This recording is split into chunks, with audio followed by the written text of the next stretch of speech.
Have you ever felt like you're stitching together who you are from what you buy?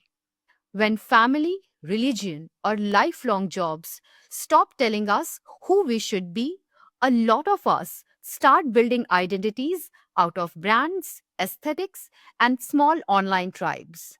We don't just wear a jacket anymore, we wear a story. Today, we'll unpack why that happens, what it feels like, and what brands and people can do about it. So, why that happens?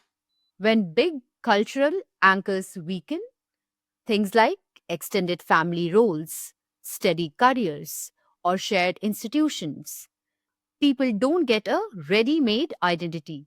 So, they make one themselves. They do this with things they can show: a phone, a playlist, a wardrobe, or a corner of their feed that says, "This is me." Academics call this the identity project. People actively use marketplace symbols to build who they are. Think of identity like a DIY project you shop for. Let's look at the big cultural picture. A generation or two ago, identity came ready made. You were a teacher, a son or daughter in a big household, a member of a local church. Those roles taught you how to act, what to value, and where you belonged. Today, those structures are looser. People move cities, change careers, live alone. Institutions are weaker. The result? A lot more freedom and a lot more choice about who to be. Choice is great until it becomes a task. If culture no longer hands you an identity, you have to pick, try, test, and perform one. That's where consumption steps in. Brands, styles, and micro communities fill the gap. How it works. There are a few mechanics worth knowing, simple but powerful. Number one is identity work. People use objects and habits to tell their story. Your jacket is a character in that story. Number two is social identity. We join groups to feel belonging. When old groups vanish, brand tribes, such as fans of a niche brand, a fitness community, or a music fandom, become the new tribes. Number three is cultural capital. Some tastes act like secret codes. Quiet luxury, specialist knowledge, or curated aesthetics signal membership to insiders. It's Bordeaux's idea. Taste equals social status. Next is neo tribes, small, temporary tribes from around interests. Sneakers, cottagecore, K pop. They have rituals, inside jokes, and shared rules. Next is algorithms.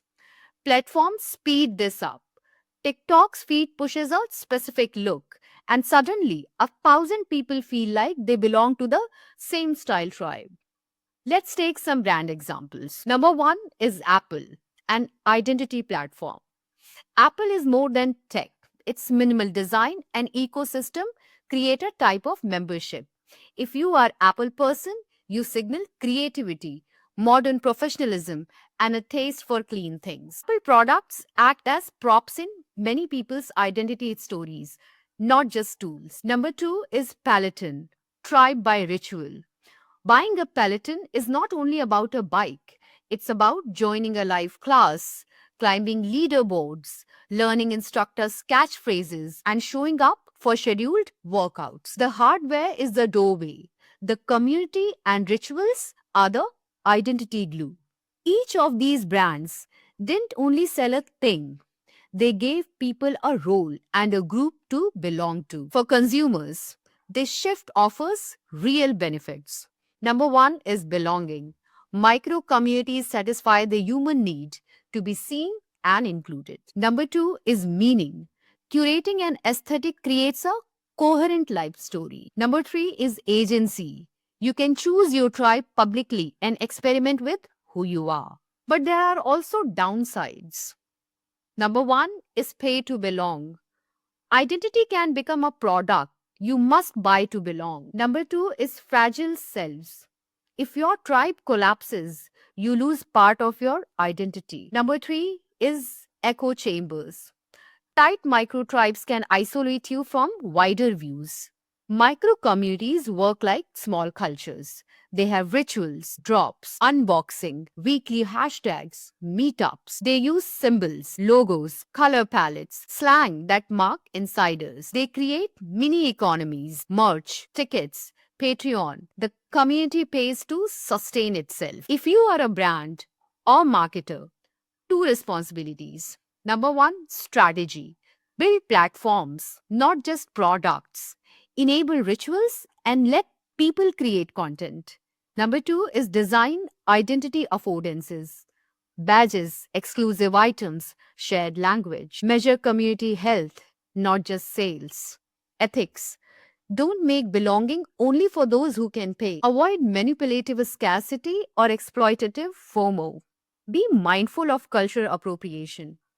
Communities can be fragile and deserve respect. For consumers, if you are trying to keep your identity healthy, notice what you are buying to be, not because you need it. Does this group include me or exclude others I care about? Build identities from more than purchases, skills, friendships, projects, time, not just objects. Remember, brands can support identity, but they shouldn't replace everything that makes you you.